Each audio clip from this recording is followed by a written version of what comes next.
What are some of the problems you think Ghana has, and what are the solutions to these problems? For me, Ghana Ghana's problem, aside politics, we have a problem of transportation. We have a problem with good health.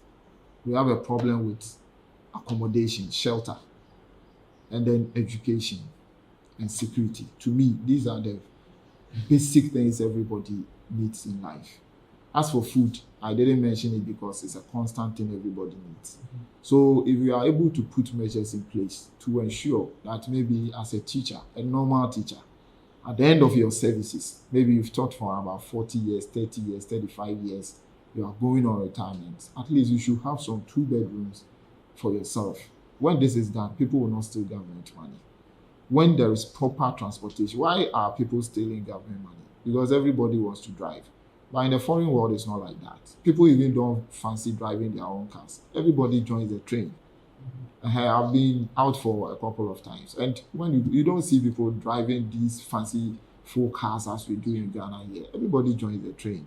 So if there is a transportational system that makes life very easy, people will not steal government money to go and buy car. You get my point. And if everybody can have access to good health, if I know that if I'm not MC, now because I'm MC, if I call Tekekwashi right now that I'm coming for checkups, they will make things right for me. What about the ordinary person? So if the health system is so good to the extent that everybody can have access to good health, it will help us. So you have good accommodation, you have good shelter after your work, you know, you have transportation system. Security is perfect. Who will steal government money? You are not afraid when you are sleeping because police is patrolling everywhere. Everything is on point. Nobody will do that. So for me, I have 5 thematic areas that every government should look at. Then again, we should, transform Ghana into an into an industrial country instead of always relying on the raw materials. And unfortunately, every successive government talks about that. But the power to do that is what the problem is. I read this book, is it Walter Rodney, How Europe Underdeveloped Africa. These books, we have read them. What wisdom have we made out of them? So we need to, like Bob Marley said, emancipate ourselves from the mental slavery because we can do everything the other people are doing. When you go to the foreign world, Africans are working so hardly over there. They are following the system, they are following rules and regulations. I have friends who drink and drive here, but when they go back to London, they don't do that. Why? Because the systems are working perfectly there. And when you offend the law will take its own course. So all these corruption and things that we are talking about, it's just because the system is weak. If we strengthen the system, everything will be perfect. Remember, Obama said that we don't need strong men, we need strong institutions. If the institutions are working very, very effectively, Ghana can develop within a twinkle of an eye. I read a book that said that Germany was bent to the bone. Everything was destroyed in Germany. It took them just 15 years and they are back. I went to study Chinese economic revolution. It took them just 60 years.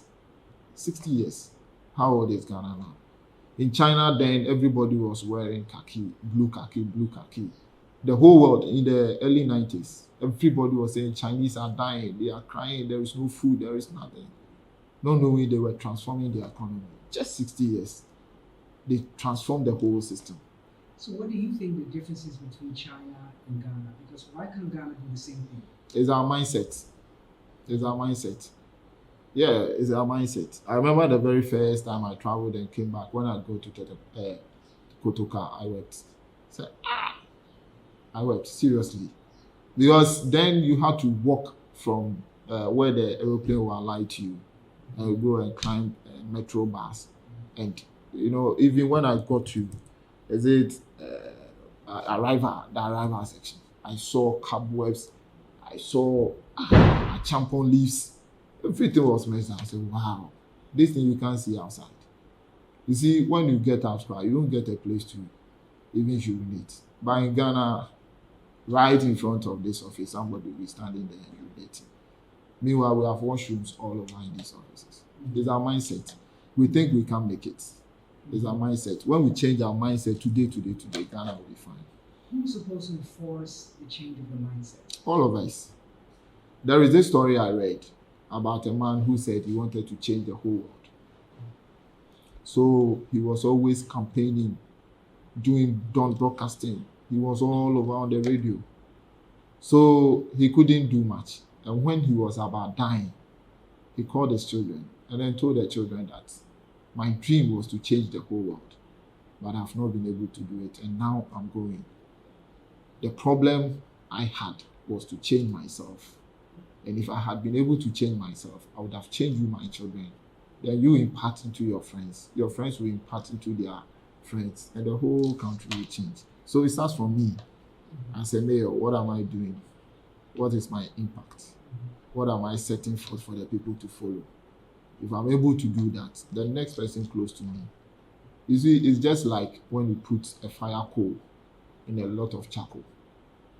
The one fire coal, if it gets a bit of air, can transform the whole charcoal in the pan, and all of them will be burning. So we just need to change our individual selves. It's not about you pointing a finger at somebody, but at yourself. So always I say that if I'm able to make impact, to change my mindset, I can change a lot of people. And that is what I do anytime I meet my friends. We talk more.